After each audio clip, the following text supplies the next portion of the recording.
Et salut à tous, on se retrouve pour une nouvelle vidéo sur la 125 RM Suzuki.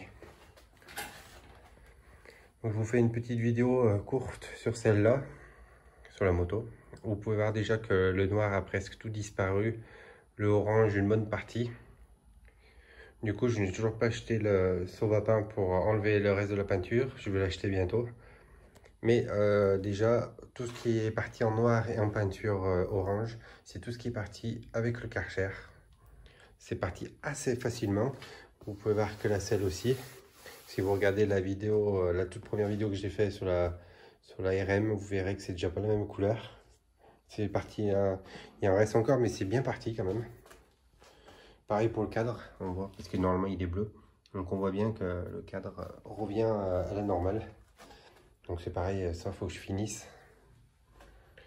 On voit bien que c'est bien, ça commence à partir. Du coup, j'ai commencé, donc du coup j'ai nettoyé la peinture. J'ai nettoyé la peinture du carburateur qui est revenue à l'origine. Voilà. Le kick c'est pareil, il était en orange, je l'ai nettoyé, il est revenu. Les cale-pieds, je les ai nettoyés, mais bon, ils sont pas terribles.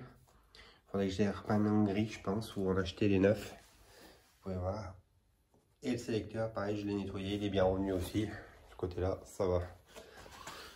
Du coup, j'ai fait les axes. Je les ai fait moi-même. Du coup, je les ai fait parce qu'il n'y en avait pas. Il y en avait qu'un là, il était vachement trop long. Ils ont mis ça juste pour qu'il tienne le moteur. Du coup, je les ai fait moi-même avec une tige filetée. Voilà, comme ça. Tige filetée avec deux boulons, un de chaque côté et un qui est vissé, qui est soudé.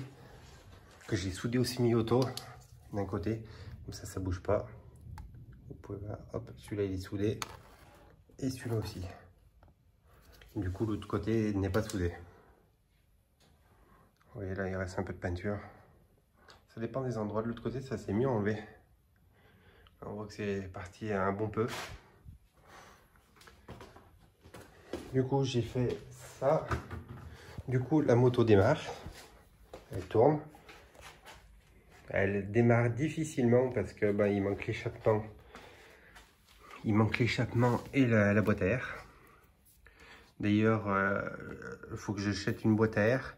Et il faut que je change le carburateur qui n'est pas d'origine. Normalement, c'est un boisseau plat. Celui-là, c'est un boisseau rond. Il a été changé, c'est pas celui d'origine. Et du coup, le pot d'échappement, j'en ai trouvé un. Là, vous voyez, ça, c'est l'ancien qui est complètement bouffé. Du coup, j'en ai trouvé un. Je l'ai acheté la semaine dernière. Le gars a reçu le chèque. J'attends qu'il me l'envoie. J'attends de le recevoir. Et du coup, après, je pourrais la faire tourner un peu mieux, on va dire. Parce que là, elle fait un bruit d'enfer. Et du coup, j'ai acheté des poignées de gaz. Voilà, poignées de gaz. Alors, j'ai acheté ça sur un site chinois. Comme vous pouvez voir, elle est beaucoup trop petite. Elle est vraiment toute petite. Avec le câble qui est super petit. Il disait que ça faisait pour quand même des 600 sur le site.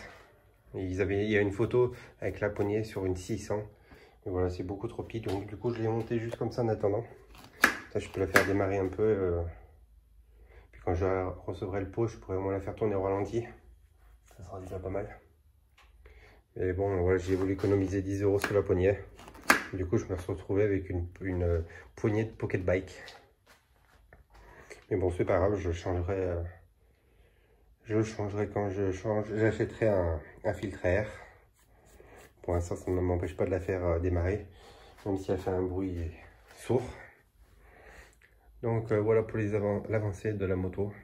Pas grand chose a été fait dessus pour l'instant. Du coup, je vous fais cette vidéo juste pour vous faire voir un petit peu l'avancée. Donc voilà, et de toute façon, je vous retrouverai pour la vidéo quand je recevrai le pot et que je le montrerai. Je vous ferai une vidéo et je vous la ferai démarrer. Elle se tourner au ralenti avec le pot d'échappement. Déjà là, je vais vous laisser sur la vidéo du moteur qui tourne. Elle tournera pas longtemps, vraiment 10 secondes à peu près parce que ça fait un bruit sourd. Elle a du mal en plus à démarrer parce que il manque le filtre à air et il manque le pot. Le pot, ça permet d'avoir plus de compression.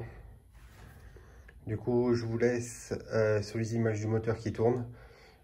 N'oubliez pas de vous abonner, de laisser un j'aime et un commentaire. Et on se retrouvera bientôt pour une nouvelle vidéo. À plus.